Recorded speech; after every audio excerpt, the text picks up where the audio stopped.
Staff selection commission எஸ்எஸ்சியோட uniform சர்வீசஸ்ல ரொம்ப எதிர்பார்க்கப்பட்ட GT constable notification வந்தாச்சு.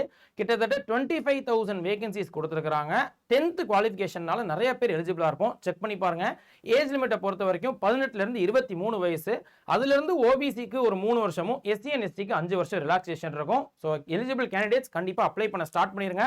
என் அப்ளிகேஷன் ஓப்பன் ஆயிருச்சு. Last date to apply December 31 அப்படின்னு நம்ம சொல்லிக்கிறாங்க. ஸோ 10th குவாலிஃபிகேஷனுக்கு ஏற்ற மாதிரி தான் எக்ஸாம் ஸ்கீமும் இருக்கும். அதுக்கு நல்லா ப்ரிப்பேர் பண்ணிடலாம். ஆனால் அதுக்கு அடுத்து பிசிக்கல் எஃபிஷியன்சி டெஸ்ட் கொஞ்சம் வந்து ரிகரஸாக இருக்கும். ஏன்னா சிஏபிஎஃப்ஓ இல்லை அசாம் ரைஃபிள்ஸோ இந்த மாதிரி நமக்கு பேராமிலிட்டரி ஃபோர்ஸஸில் வேலை பார்க்கறதுக்கான ஒரு வாய்ப்புன்றதுனால இது நம்ம தமிழ்நாட்டில் போஸ்டிங் கிடைக்கிறதுக்கு வாய்ப்பு இருக்குது. ஆனால் யூஸ்வலாக ஆல் ஓவர் இந்தியா எங்கே வேணாலும் நமக்கு போஸ்டிங் போடலாம். இதையும் மைண்டில் வச்சுக்கோங்க. ஸோ ஆசைப்படுறீங்கன்னா கண்டிப்பாக அப்ளை பண்ணிடுங்க. நீங்கள் டிஎன்யூஎஸ்ஆர்பி படிக்கிறவங்களா இருக்கட்டும் இல்லை யூனிஃபார்ம் சர்வீசஸ்க்கு யோசிக்கிறவங்க நல்ல ஒரு வாய்ப்பு. செக் பண்ணி பாருங்க. இதே மாதிரி இன்ஃபர்மேஷன்ஸ்க்கு நம்மளை ஃபாலோ பண்ணிக்கோங்க. இந்த இன்ஃபர்மேஷன் வேற யாருக்காவது யூஸ்ஃபுல்லாக இருக்கும்னு நினைச்சீங்கன்னா அவங்களுக்கு ஷேர் பண்ணிடுங்க.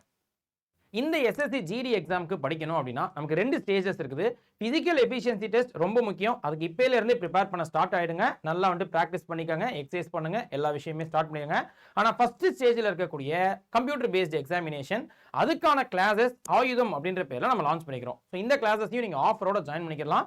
மேலே தெரியுற Y890 இந்த கோடை யூஸ் பண்ணிக்கும் போது 22% ஆஃபர் இருக்கும். ஸ்பெஷல் டேஸ்ல ஸ்பெஷல் பெனிஃபிட்ஸ் இருக்கும். செக் பண்ணி பாருங்க, ஆஃபரோட ஜாயின் பண்ணிக்கோங்க.